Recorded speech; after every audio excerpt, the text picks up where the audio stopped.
Whoa. We go. What's going on, everybody? On the video, man. I like that. Right. Welcome to episode number 155 of Mirrorless Minutes.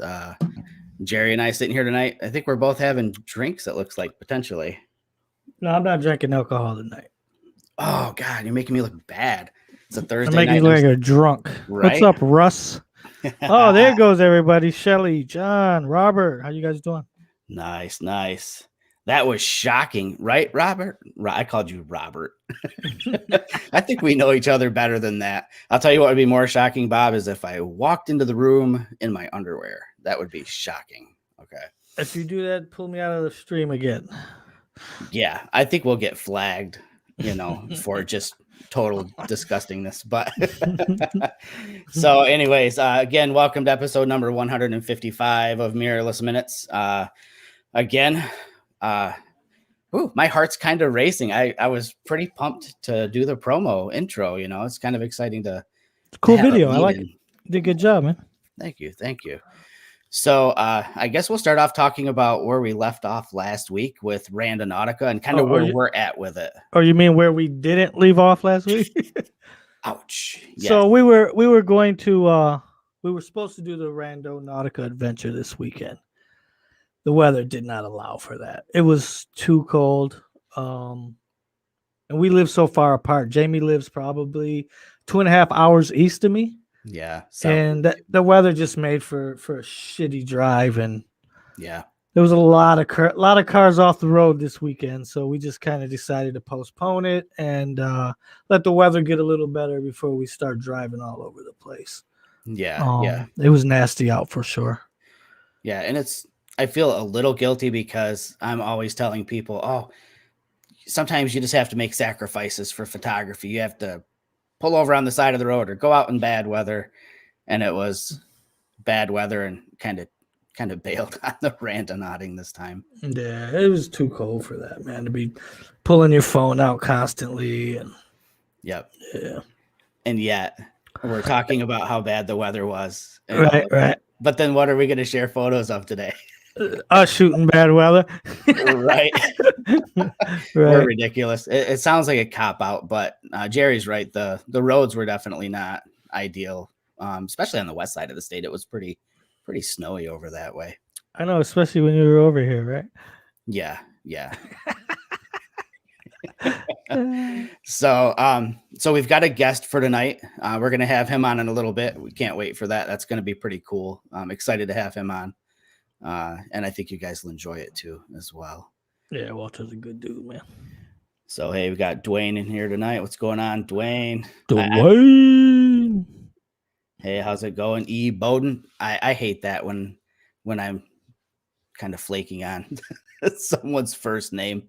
So I apologize for that. But so yeah, do you want to jump in and do a photo share and just kind of get that one rolling? We'll get that out. We want to do that right now? What time yeah, we can do that. Yeah, we've got Walter. I only got a couple, so okay. I can definitely soak up some time with photos. I think I shared too many tonight. Let me get this going here. All right, so what I have is you have me forgetting to pop you in the stream there. You were here for this, weren't you? Oh yeah, I was. I think I may be cropped out of this picture, Jerry. This is Pier Marquette Beach in Muskegon. Nice. This is shot with the Sony A7R II and the Sony 70-200 f4 G lens. Nice. If any of you guys been to Muskegon, the pier goes out. How far would you think that is, Jay? About 150 yards? Oh yeah. Before the elbow? Before the elbow. Yeah. Yeah, and then it veers to the right, and it's probably another 100 yards out that way. And I was right here at the elbow, laying on the ground. If anybody knows me, they know I like to lay on the ground and shoot a lot. So, I just like to get that compression in the image and put a little bit of blur in the foreground and kind of get an angle that's not too typical of, the standard cell phone shooters who you see out there just standing up and got the phone at eye level taking a picture.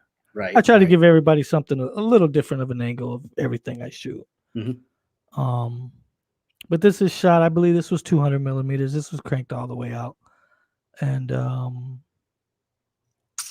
yeah, I think that's pretty much about it with that. I mean, I'm just so the one thing that wasn't in this photo is every time the waves, you were there, so you saw how the waves were splashing over the rocks. Yeah.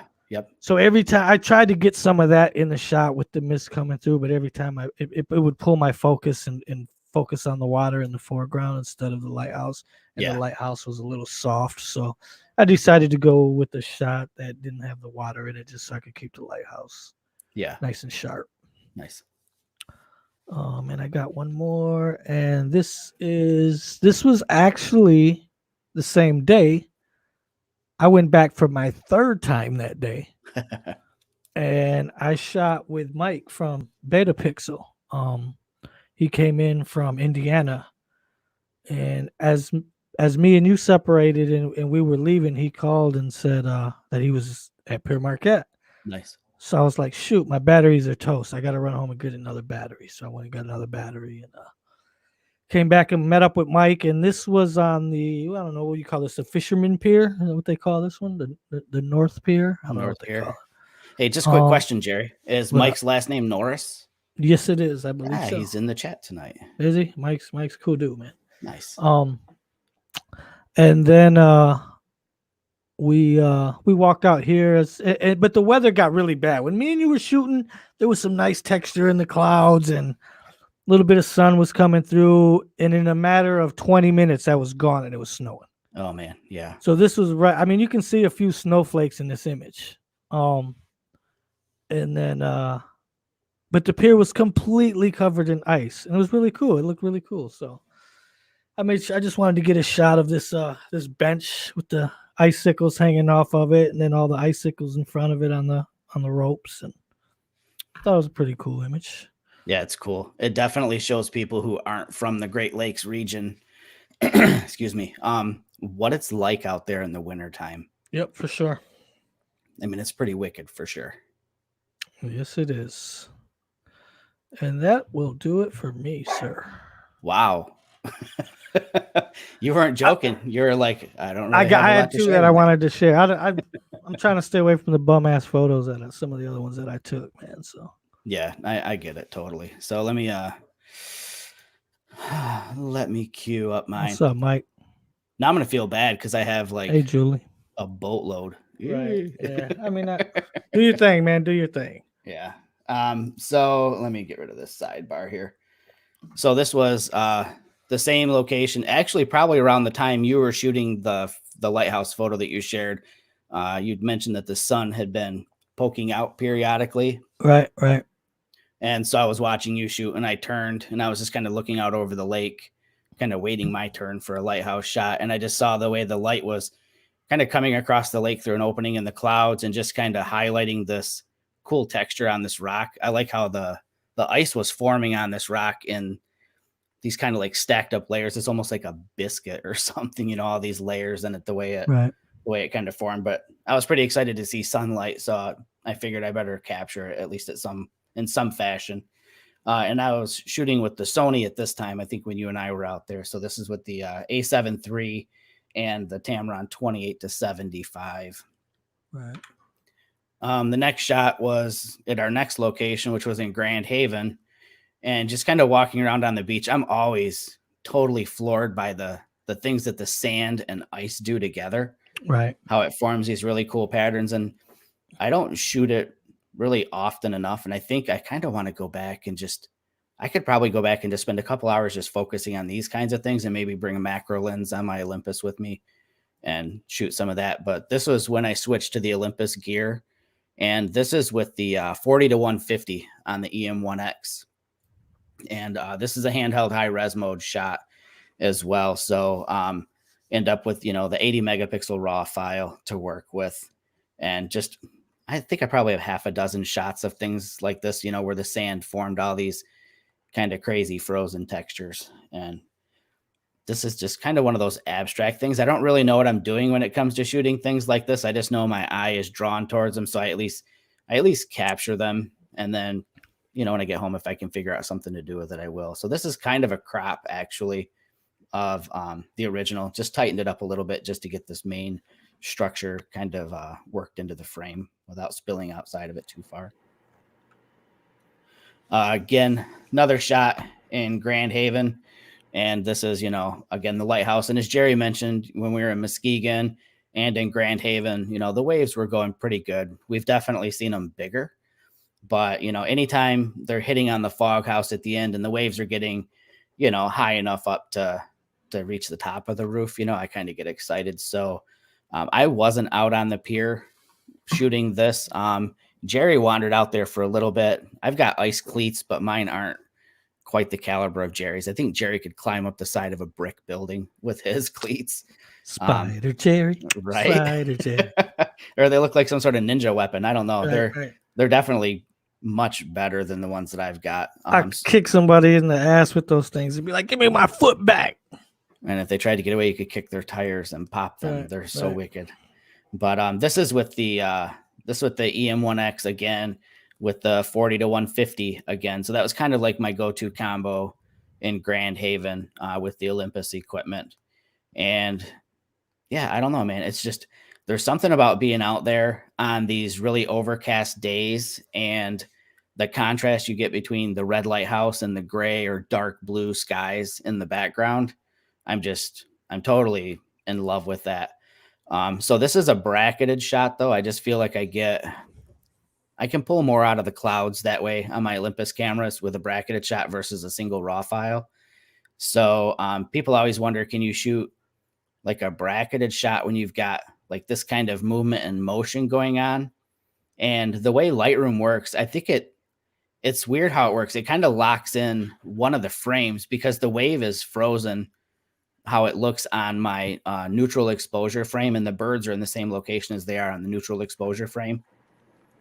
But I'm still able to retrieve all the highlight and shadow information so I can pull all the detail out of the clouds. So if you're in a situation where, you've got movement like this and you are someone who likes to bracket shots, give it a shot. I think you might be surprised at what Lightroom is capable of allowing you to do in those situations. Right, so that's what this is. 40 to 150 all the way out at 150 millimeters. So I can kind of get that compression, pull the background forward more and kind of blow out that foreground and blur. And then settings on this is base ISO of 200, moderately fast shutter speed, probably 800th of a second, maybe enough light to be able to shoot at that fast of a shutter speed, and wide open at f2.8. So I could get that shutter speed. And this Joker right here. Who's that guy with that little backpack? So here's one of those things. If you go out shooting with a photographer, another photographer, it's always a good idea, I think, to shoot the other photographer doing their thing. It's cool to be able to give people photos, when they're out shooting stuff. Yeah, and everybody wants profile pictures and stuff like that. Yeah, for sure. For sure. And then, of course, you did a really solid choice with your clothes. I mean, think about it. They just really pop in the snow, so it makes a really cool shot. I got that have you noticed all my winter jackets are orange? No. In case I fall and knock myself out, you'll be able to see me. That's smart. That's super smart idea. Again, 40 to 150 at 150 millimeters, f2.8, just so I could get, Jerry really isolated against what he's shooting. And if you look close, kind of like in Jerry's shots, you can see some snowflakes falling, in a few different spots on the scene here. I love how sharp Olympus glass is. I mean, all these little snowflakes are nice and sharp. It's pretty cool. I like that.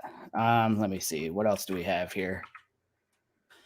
Cow. So when I'm on that side of the state, I think one of my favorite things to do is visit this little farm that has these Scottish Highland cows, especially in the wintertime, because they get their super shaggy coat. And I don't know, it's weird. I tell people, yeah, I've got a favorite cow, just like I've got a, whatever favorite color. So I was over there probably 3 weeks ago. They were gone. Yeah, they move them around. They've got a couple of different pastures that they cycle them through, but in the wintertime, they seem to keep them in this one a lot. Is that the one that was right down the road from your campground? Yep, sure is. Yeah, yeah. Yep. So again, this with the Olympus, the EM1X, and this is with the 300 millimeter f4 on, because they were quite a ways out there in the field. I took a couple of shots with the Sony, with the Tamron, was it 75 to 180, and yeah, 180 on full frame is, it's almost like wide angle on Olympus. I mean, it just doesn't have the reach, you know. I could have cropped in, I suppose, but cropping in doesn't give you the same effect as actually having a lot of reach on your lens. So I love the background compression, you know, that I get shooting that far out. So again, 300 millimeter f4 on the EM1X, and this is wide open at f4 on that. And the last couple of shots are from just the other night. Pillar. Yeah. So did you see Peter's light pillar shot? Yo. Yes, I saw Peter's pillars. And and it's funny. So Jerry's talking about a member of the Olympus Visionary Program, Peter Baumgarten. He did what I'm dying to do, and that is find a good location to shoot these things. But you know what? This image right here though is really freaking cool. It's just that one pillar coming up like that. I mean, you can see a few more that are really faint. Yeah. Yep. But that looks like some Star Wars shit right there, man. Thanks. It's so this is literally like half a mile from my house. I left my house at 7:30, knowing that there would be light pillars that night. So for people who don't know, the conditions for light pillars are going to be when it's in the low teens, around 0. Ideally, single digit temps are the best.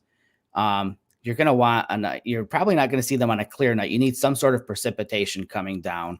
So when it gets really cold like that, instead of your standard snowflake, you know, with the multiple points all over it, the snow ends up forming these like plates, and those plates refract light. And as they're falling, any kind of incidental light that's directed upwards basically just scatters the light from those ice crystals, and you get these pillars.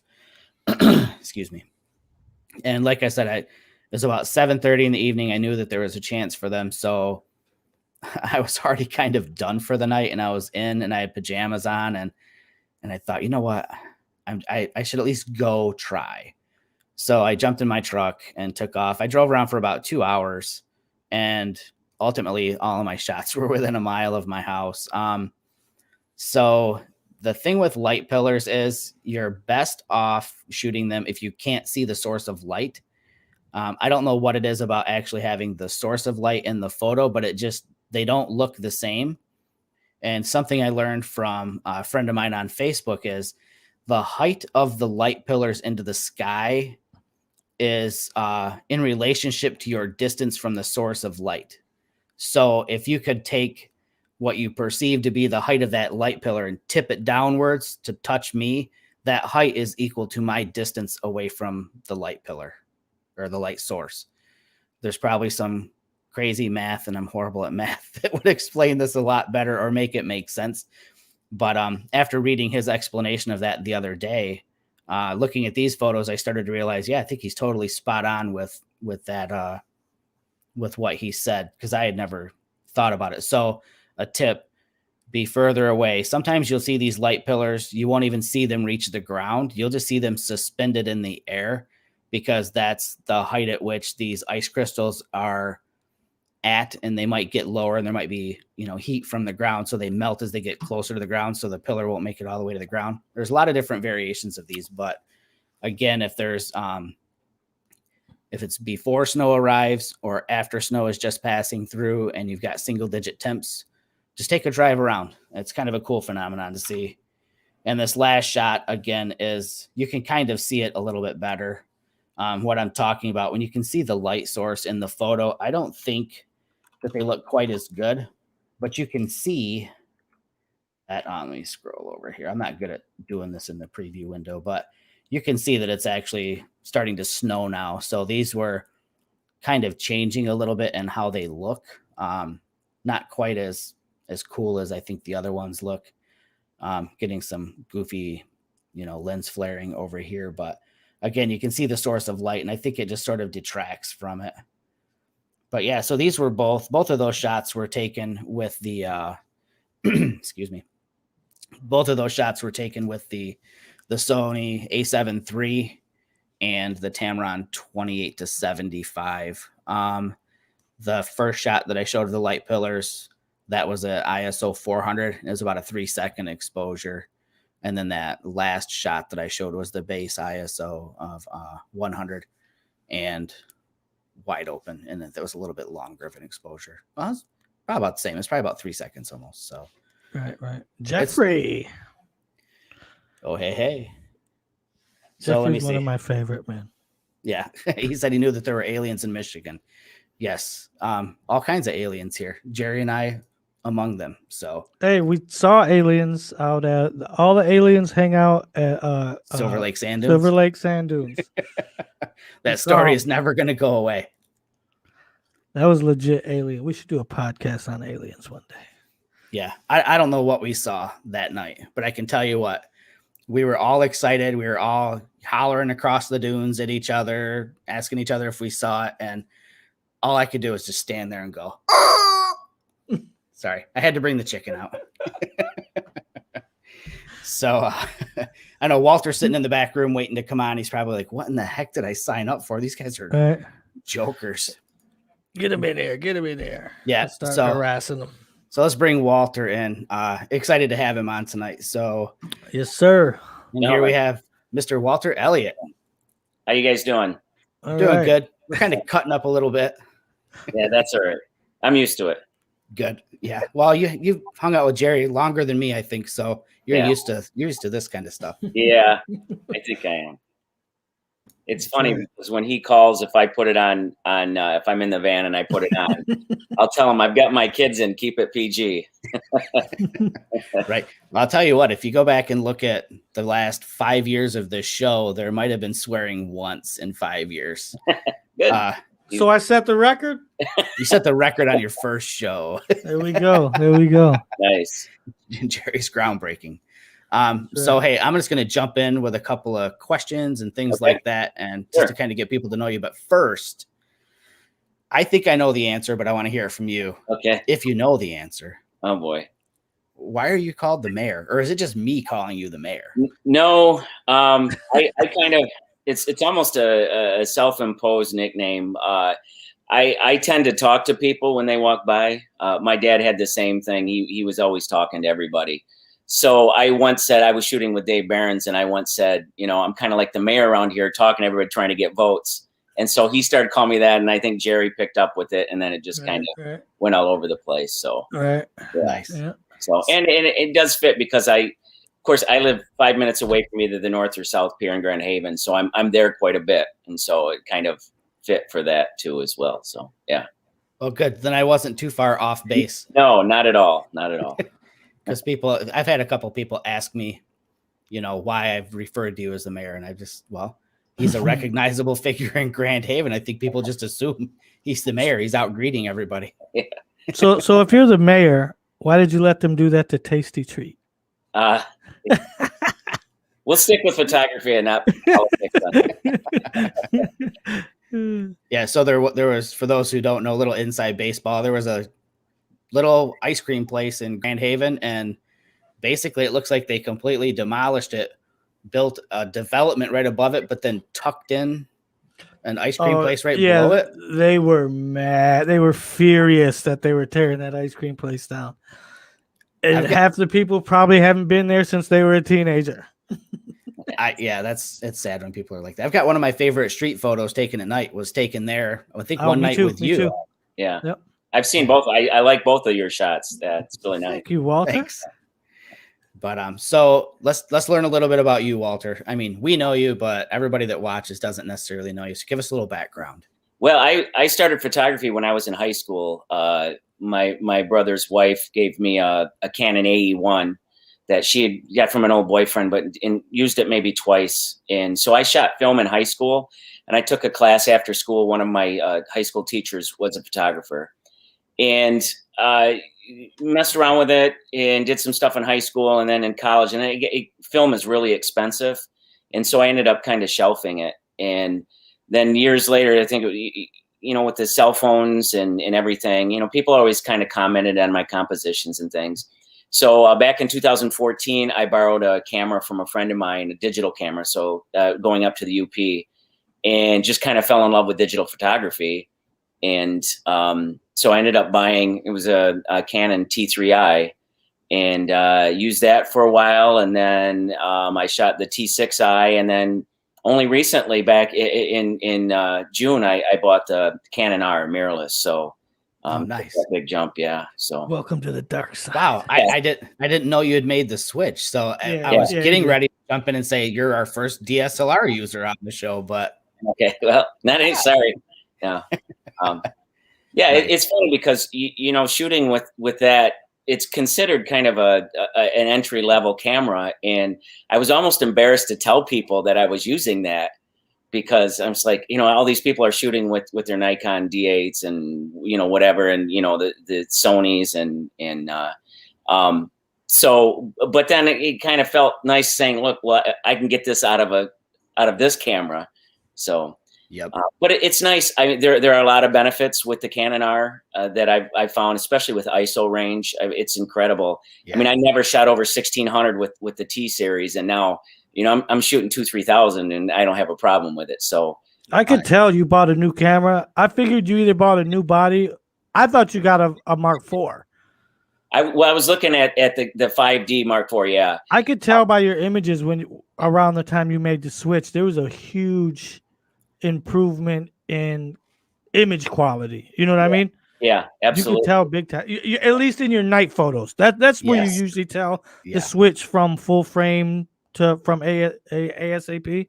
Yeah, the sensor to full. Yeah. Right. And then that's when you can tell the big switches in the night stuff. Yeah. And you got some nice shots. I was like, ooh, whoa, upgraded something, because those things are popping. Yeah, it is. It's phenomenal, the difference in shooting with that. So yeah. And the main reason why I didn't go with the 5D was because with the R, they have a ring adapter, and I could use all of my lenses, so I didn't have to buy any new lenses. I am working on saving up for some of the RF lenses. The Canon RF lenses are expensive, phenomenal, right? But they're, you know, talking about, you know, close to $2,000 a piece. But I figure if I can get, there's 3 that I'm looking at, and if I can get those 3, then I would be complete. But that'll probably be the next lifetime. So yeah. So how are you liking having an EVF versus an OVF? You know, it's just I'm still I'm still pulling stuff out of this camera that I don't even know, and I'm still reading the stuff. So definitely a huge plus. Yeah. You know, one of the best things that I like about it is the I used to shoot with a remote a lot, doing long exposures, and now, I mean, I just set my time in, and boom, there it goes, and I'm all set. And so, yeah, I can't tell you, I use shooting with a cheap remote too, and how many times, you know, I'm trying to find, you know, the read of it, and now it's like it's all set. So yeah, nice. There's a lot of different things I like about it. So for sure, nice camera, for sure. Yeah, thanks. Yeah, very cool. So just one other thing really quick. Do you like having an EVF and being able to watch your exposure compensation like live? You know, I don't use that a lot. So I guess, I don't know, maybe I take it back from shooting film. I'm just old fashioned. I love to look through the viewfinder, and I like to kind of just, it's almost like waiting for film to be exposed and sent to your house. You know, it's kind of exciting just to wait, and then boom, there it is. So yeah. Nice. Very cool. So we know where you got your start. We know where you live. So it doesn't sound good, but right. I don't think we have any creepy people in the chat room, but so like tell people a little bit about like what you shoot and where you shoot as well. You know, I primarily post maritime stuff. I love the Great Lakes, of course. Lighthouses are a big thing. You know, anything along the shoreline, waterfalls, the UP. But you know, honestly, I do some portrait stuff, and you know, a couple years ago, I started with some sports. I'm a high school teacher as well, so I'll go to a few sporting events and shoot some of the games. And I don't share a lot of that stuff just because it's more personal and it's you know, my stuff. But I've done some architectural stuff. I like to churches inside. I can get inside churches and do some things. And I know, Jerry, you had posted a shot of St. Mary's in downtown Muskegon, and I've got a shot. I took a group of kids up, and they let us get up in the bell tower. Really? And so I'm shooting up in the bell tower, and about the same time you shot that, I'm like, hey. Right. Well, I've been dying to get in some churches.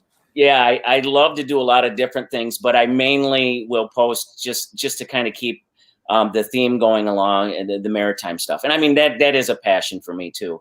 It gives me an excuse to be out on the beach at 1 a.m. shooting stars. So it's like, well, I'm doing photography. So you guys know all about that. So I like being outdoors. I like the sound of the lake and the breeze, and it's a nice place to be, man. Yeah.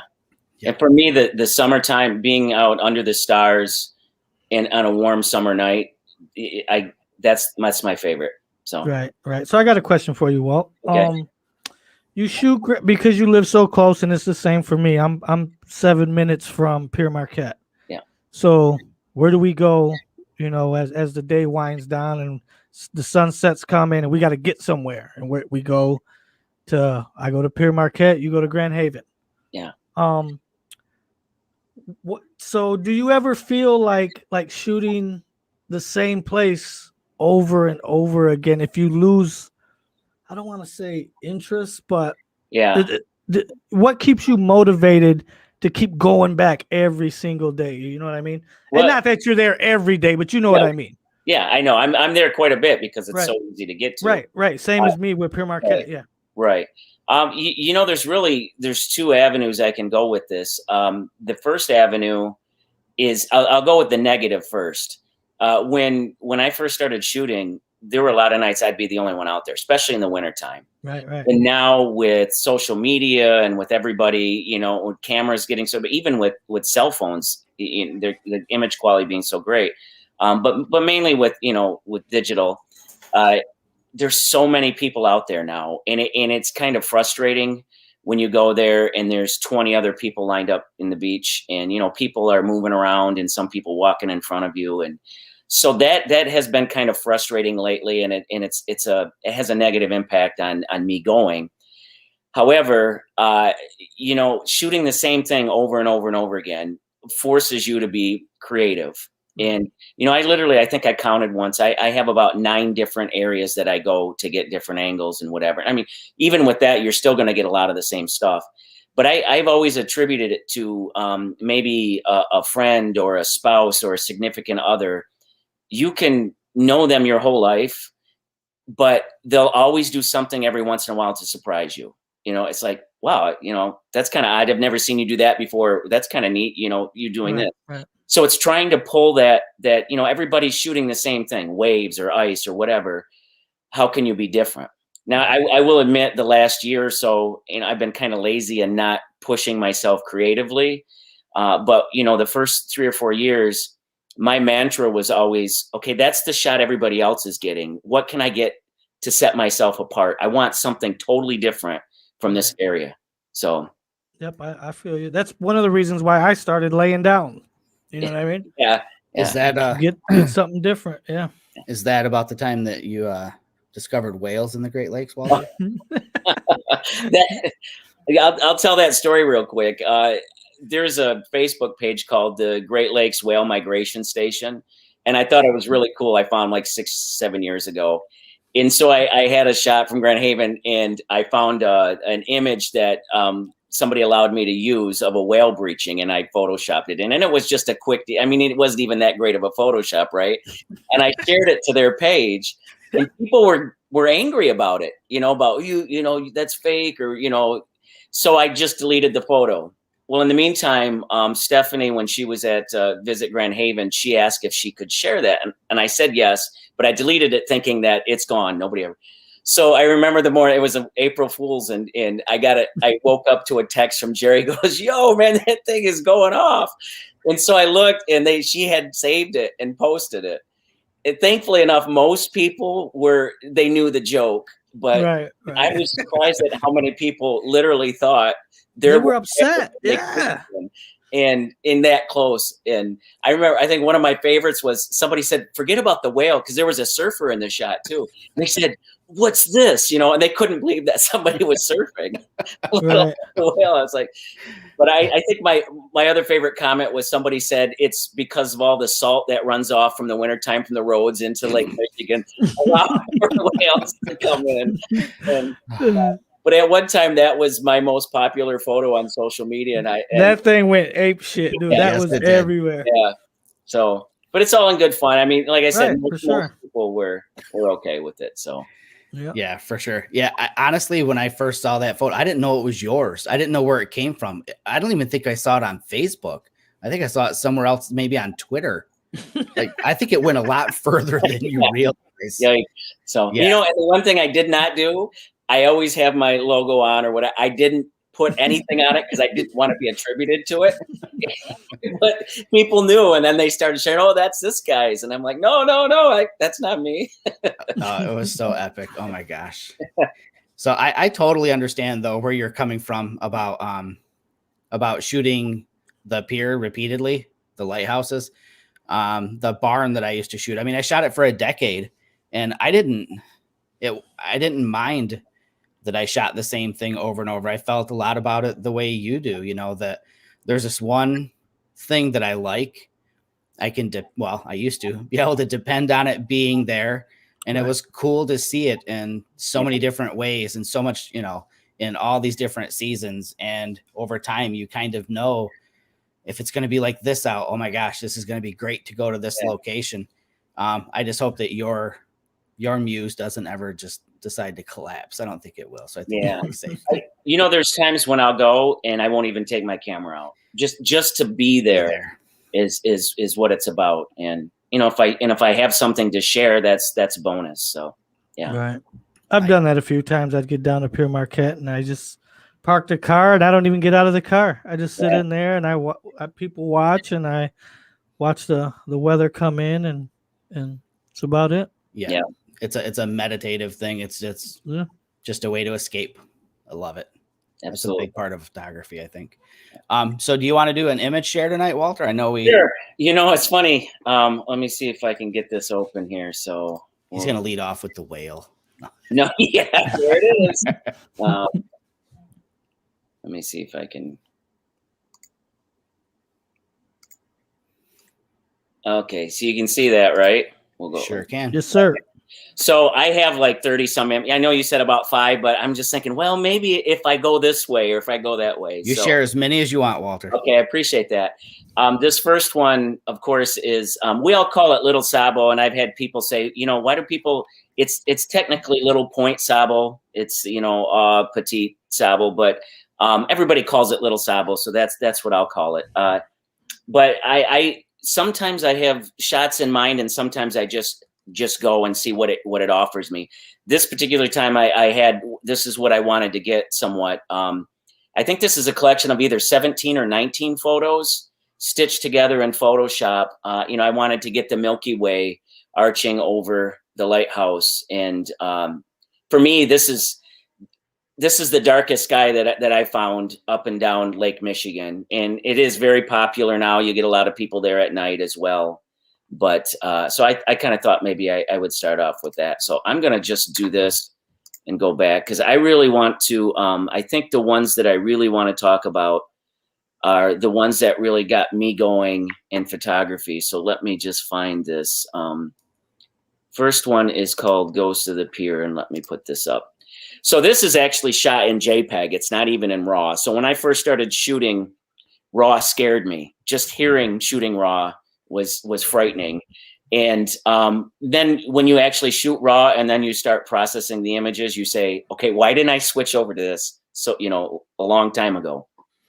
But this was on a morning I went out to Grand Haven, and it was foggy, of course. I love shooting in the fog. And I just took a shot looking back, and everybody was just kind of standing around, and it looked eerie and ghostly. And so I ended up putting this into Grand Haven has their art walk, which is a lot like Art Prize, but on a much smaller venue. And this won the juried award there. And when I entered, I just wanted to have some recognition of saying, okay, my photos are okay. And to win it was incredible for me. And that really set me off. and got me really excited about photography. So, so that was that one. Yeah, that's a kind of like a once in a lifetime shot right there. You know what I mean? Yeah, you're not gonna get that often. Just to get everybody, in that Yep. frame like that. And I think the one shot that really did it for me was this was in the fall of 2014 in November. And I picked my son up from school, and it was getting close to sunset because it was getting later in the year. And I was going to go by the pier, and I said, nah, maybe we'll just go home. He says, well, let's just go see the waves. And I'm like, okay. So when I pulled up, I knew there was going to be something special that night. So I had to bribe him. I offered to buy him dinner wherever he wanted if he allowed me to stay for an hour. So, so this was, once again, I really was still learning the camera and learning the process. And so, I mean, I shot this without a tripod, and, I can still pull a lot of stuff out of there that I could nitpick it. But for me, when I posted it, I had no idea. I mean, it was very popular, and it went around, and just that feeling, not that you shoot for that, but the feeling you get when somebody likes your photography. You take a shot and somebody admires it, and it's not, we know being a photographer, it's not egotistic. It's just that, wow, I have some gift to share with everybody. I have something to offer. And I think that really, from that point on, I mean, I got hooked on going out all the time and exploring new places. And so it was, a double bonus. I get to take pictures, but I get to be at these places as well. So quick question. Yeah. So was this shot early on with the Canon Rebel T3? This is the T3i. Yep. Okay. So there you go, people. You don't have to go and have the $4,000 camera body to make incredible photos. Yep. So it's just learning your camera, knowing the full functions. And, the biggest thing is to put it in manual. And I think people always ask me, what would be your tips on shooting and becoming a photographer? And the first thing I say, without hesitation, I'll say, shoot. I don't care if you're taking pictures of the grass in your backyard, or if you're, your kids or whatever. Shoot every day. Learn what your camera can do, and be creative with what you have. And that way, when the big situations come up, you're going to feel comfortable, switching your camera around and getting, that great shot that nobody else has. So, yeah, for sure. Okay. So then I wanted to share, let's see, I've got a panel of this, but I'll share this one. And this was a lot of fun. I went up to the UP with a friend of mine, and I had a blast. I always say he's my only friend, because he's the guy that, I mean, we know our lives inside and out. And you talking about Dave? What's that? No, it's not Dave. It's actually Kevin. Kevin has a camera, but he doesn't really get into photography. So that was kind of nice going up to UP with him, because then I knew if I posted something, he wasn't going to post anything. So anyway, we went all around the UP. We had a blast. And on the way home, we stopped by, it's the Bridge Memorial Park on the north side, St. Ignace. It's the northwest side. Yep. And they got a great restroom, it's just a nice stop. And so we were shooting, and it was really foggy. And I said, we were just packing up to leave. And I said, I lived in San Francisco for a couple of years. And I said, it'd be really cool if the fog just lifted off the top like it does in San Francisco. And so we packed up and started walking away. And no more than like 2 minutes later, it did that.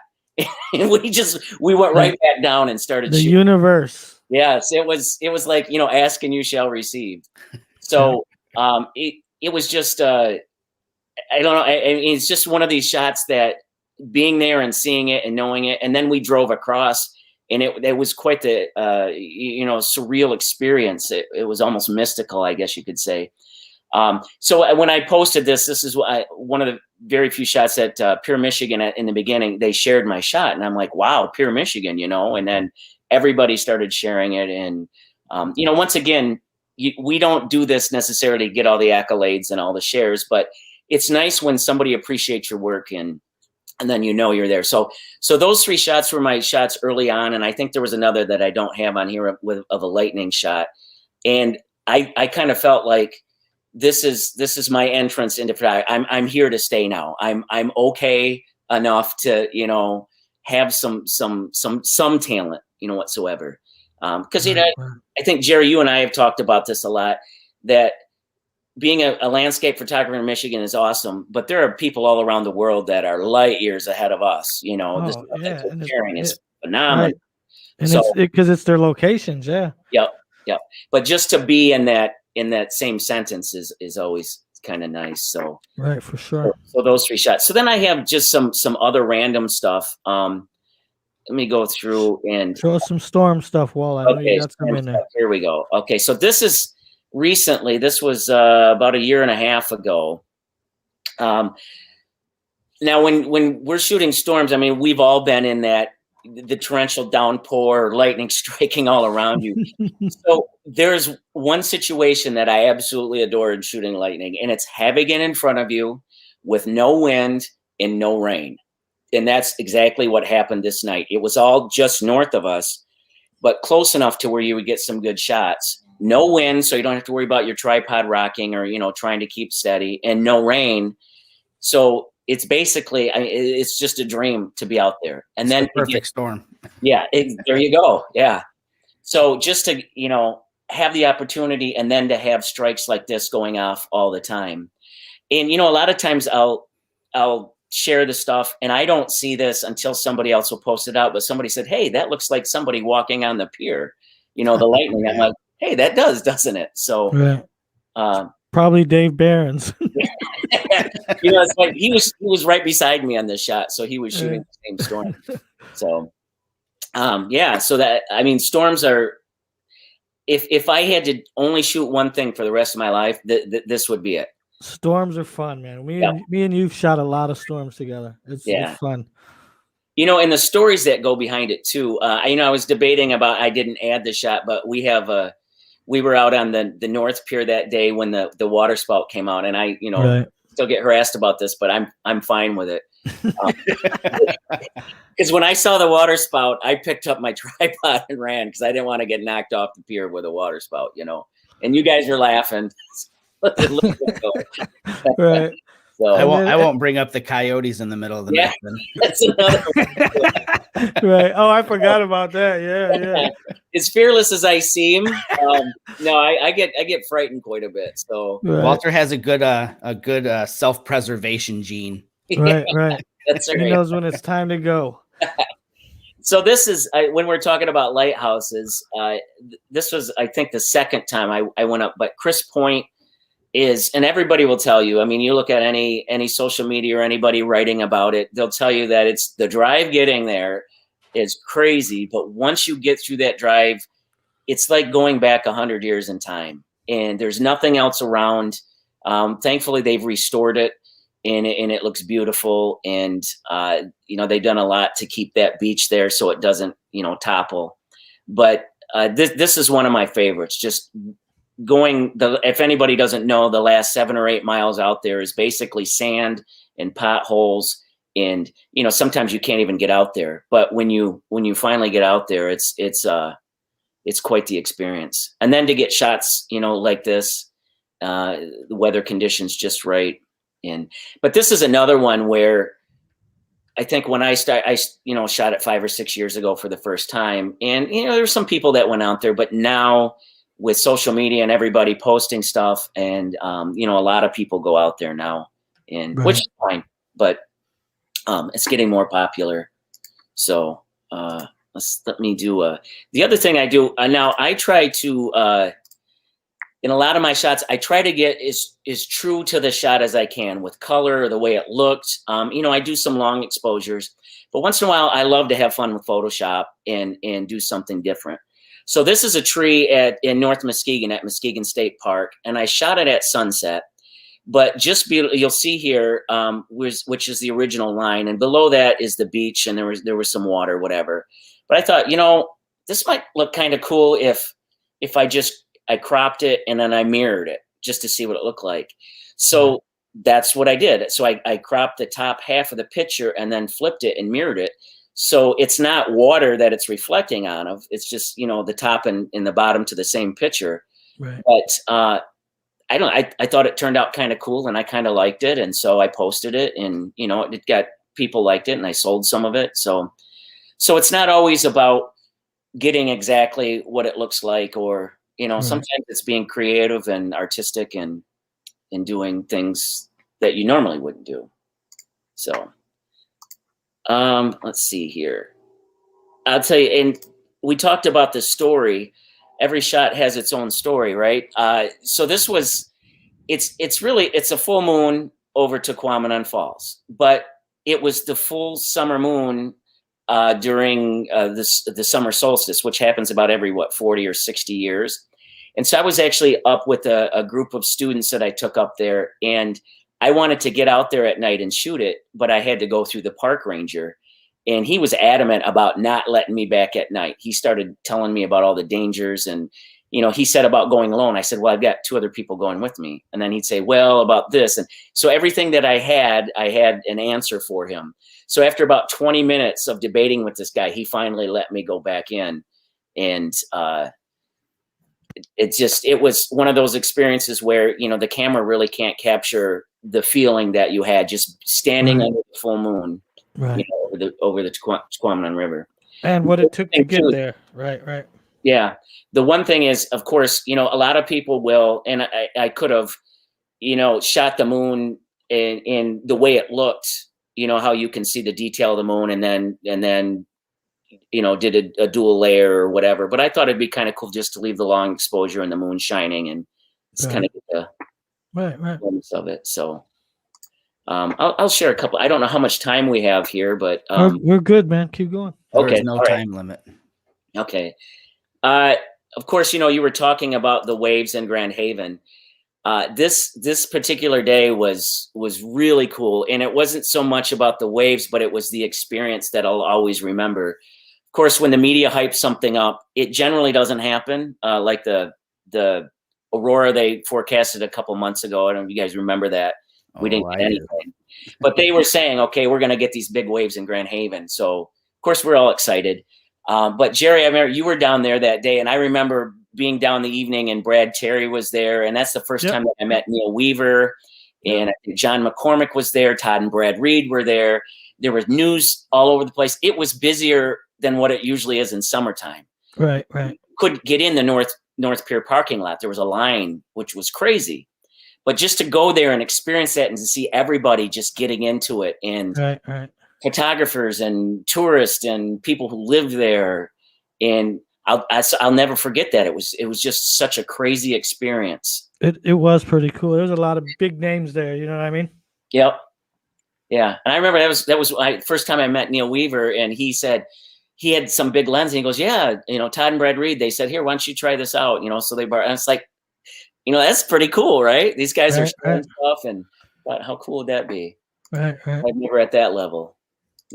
I still haven't, nobody shared lenses with me yet. So now, once in a while, you have to create a shot. And so this was in the summertime in Muskegon, and it was just a regular day. And so it's thinking, okay, how can I make this into something creative, something, people will say, wow, or, something that I felt get some emotion going or some drama. So, of course, with ND filters, you can take long exposures to get the movement in the clouds. Right. And then when I shot the normal color, it looked good, but I thought, this would be a really cool black and white shot. So I did it in black and white, and then I thought, you know what, this might be kind of cool if I pop that red out, just do a little selective color of the lighthouse. And so it's kind of like 3 levels. And so what was a normal day, summer day in Grand Haven or in Muskegon with nothing really special, just a couple of tricks to give you some drama. And I mean, honestly, this is like one of my favorite shots. I've always liked this. Right. And not that everybody else likes it, but that doesn't matter because that one's for me, right? There you go. Let's see. Here's another one of Grand Haven in the fog. This was the old pier. Wow. Yeah. Which I know a lot of people like the new pier and it's smooth, whatever, but the texture of the old pier was really cool. Yep. You had to watch your step, but it gave it a flavor, Yeah, and then, it looked old. Yeah. So I was out on a foggy night, and looking back, I thought, it might be kind of cool to put that lighthouse in. And then it took me a little bit, but figure out how to backlight it, right? To get those pier lights to where I didn't get those as much but it lit up the scene. And once again, I didn't notice this until I got home and then looked at it on the big screen, but the spider web was in there too. And I thought, hey, that gives it kind of more of an eerie feel. And so I thought, I'll just leave that in there. Right, So, right. Yeah, good shot. Yeah, benefits of living 5 minutes away. Yep, So, exactly. yeah. Well, it's And like then- you said, you told people, the biggest tip you can give them is to shoot often. And, you're lucky you've got a cool spot to shoot often, and you do shoot often. Yeah. And that's the thing, when I first started shooting, I stopped and thought for the first time, I thought, you know what? If I go down to South Haven, that's only an hour drive for me. And then I've got Holland, and then I've got Grand Haven, and then I've got Muskegon, and then I've got the White River Light. Then we have Little Sabo, and then we have 2 in Ludington, and then we have, Manistee. And so really within an hour and a half, there's all these iconic, shoreline lighthouses. So Yep. now this is Muskegon, this is a few years ago. You got a question that just came in. Sure. So I don't know if you can see it on your screen. It says to ask Walter about wild animals at night at Little Sabo. It says it's Bob. Okay. It's probably Bob, of course. I bet. Yeah. That's. I always.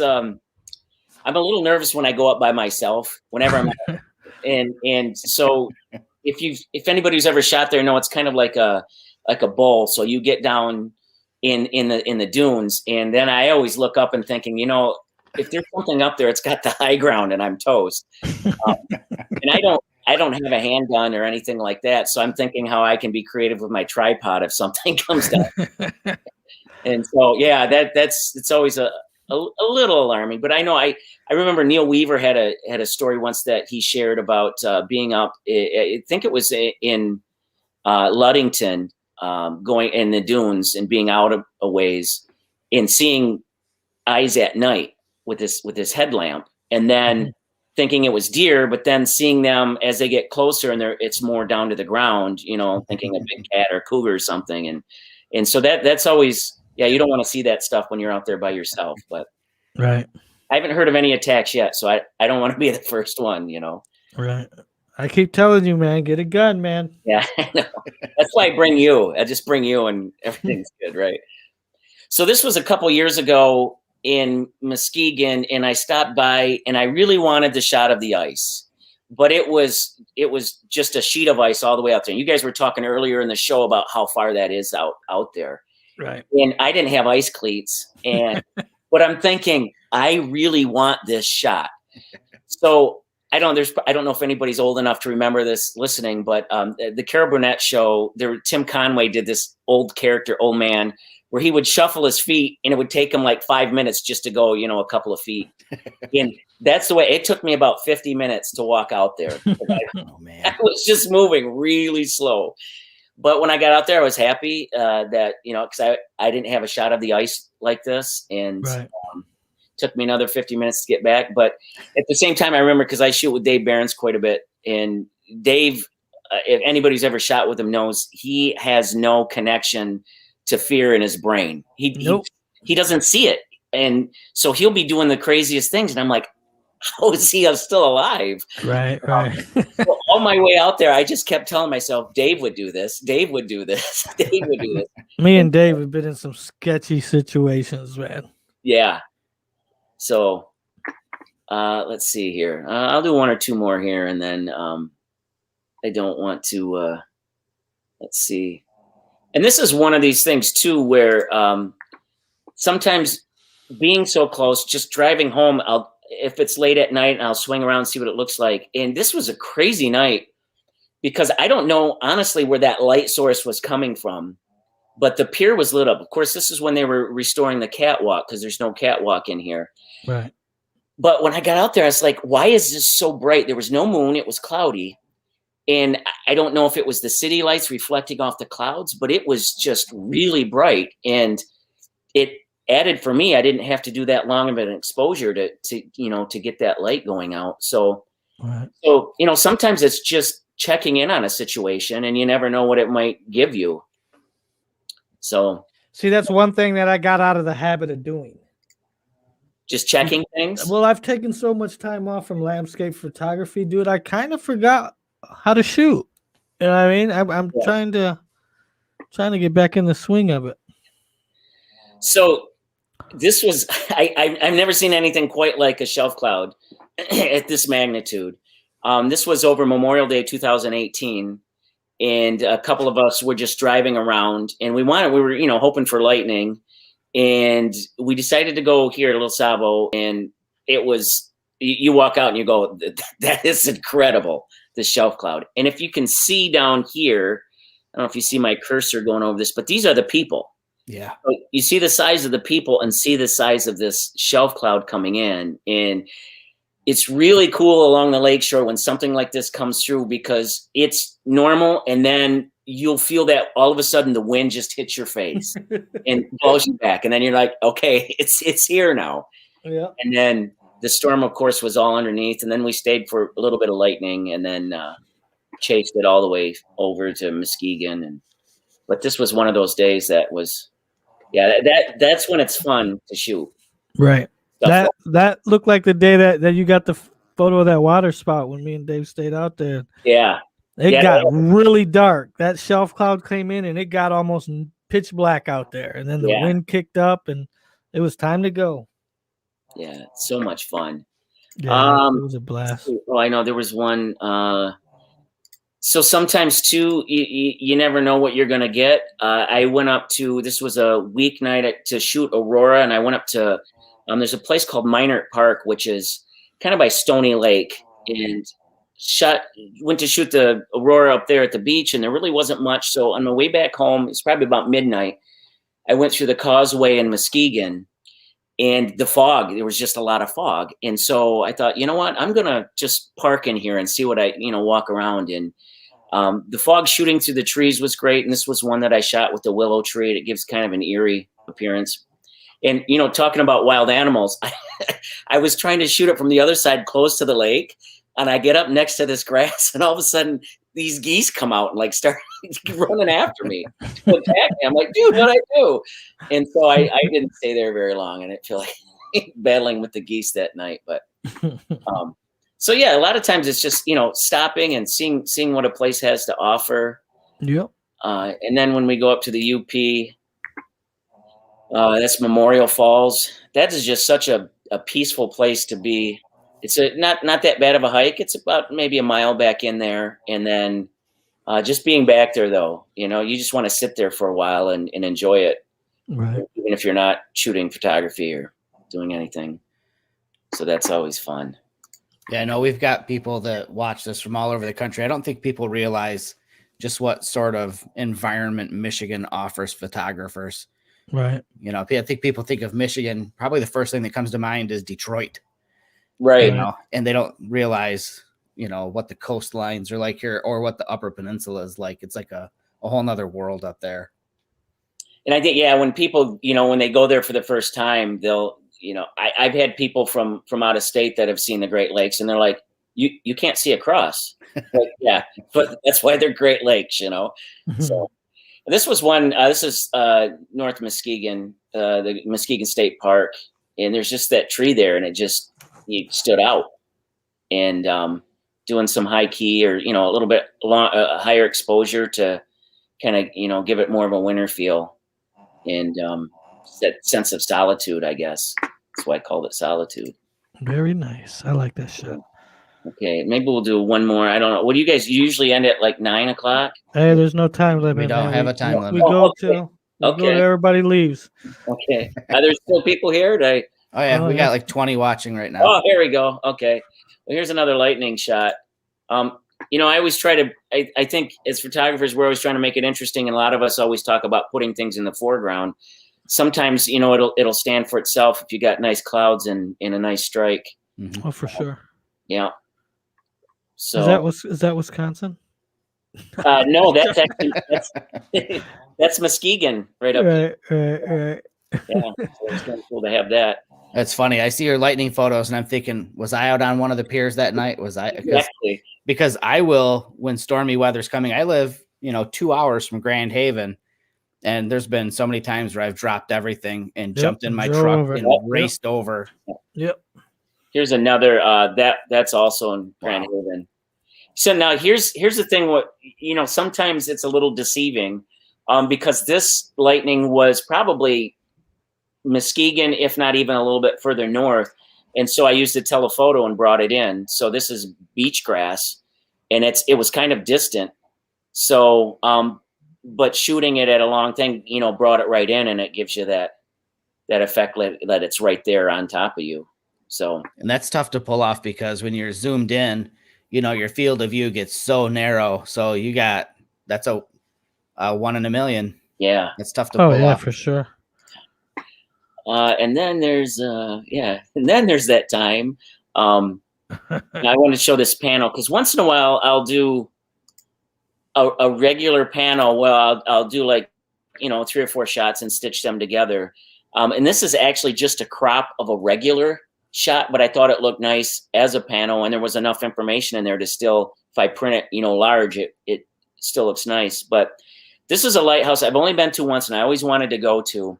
It's the Keweenaw Waterway Light. So it's in Houghton, Michigan, going up to Copper Harbor if you're going to go up to the Keweenaw Peninsula. And I'd never been there. So I left too late now that I know, but I thought I was going to get there for stars. But it took so long to get out there because it's dirt roads. But once I got out there, I instantly fell in love with this lighthouse. And I want to go back at some point, but it's just so hard to get back in so much time. But just being there in the morning all by myself and watching the sunrise, and once again, I mean, I can't give you that feeling, which brings me to a point where, and I don't know if, I'm sure you guys have probably felt this at some time too, but when I first started doing photography, I would forget about the scene. I wouldn't have that feeling because whenever I would go to places like this and not shoot, it would strike emotions in me, and they would stay with me for a long time. And whenever I'd see, you know, a picture of that place, or I would think about it, I would bring those emotions back. So sometimes when I'm so into getting the shot that I want, I forget about everything else. And so I'll walk away and I won't have those emotions. Like I was there, but I really wasn't there. Yep. You're lost in the lens. And so it's all just tied into this shot. But this was one where, you know, I took time to soak it in, and then I did some photos. And yeah, so if anybody's up around the Houghton area, I would strongly urge you to take the drive around and get to there. It's just really cool lighthouse. I really like that one a lot. Let's see, maybe one more. Let's see, what do I have? What haven't I shared yet? It's more Grand Haven. Let me just, we'll end. I tell you what, we'll end on this one because it's the last shot that I did. So that brings me up to today. So, I watched this live video. That ice on the channel looked crazy. It was really cool. So sometimes there's just so much to shoot. It's like, what are you gonna pick? And you know, I was thinking about going back, and I do have other shots from tonight, but it's like, which one do I really, really like? And so Blue Hour, I think this is a 1.5 minute exposure. And I just kind of want to highlight the snow and the feeling of cold and the movement in the clouds. And I love it, you know, when you close down your aperture and you get the lights to flare like that. And then the reflection was crazy though last night. So it all worked out.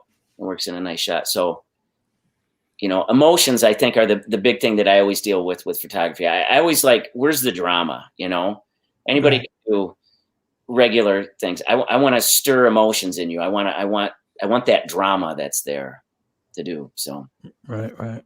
So anyway, in a nutshell, I'll stop sharing here. So Nick wants to know if you have the water spout photo handy.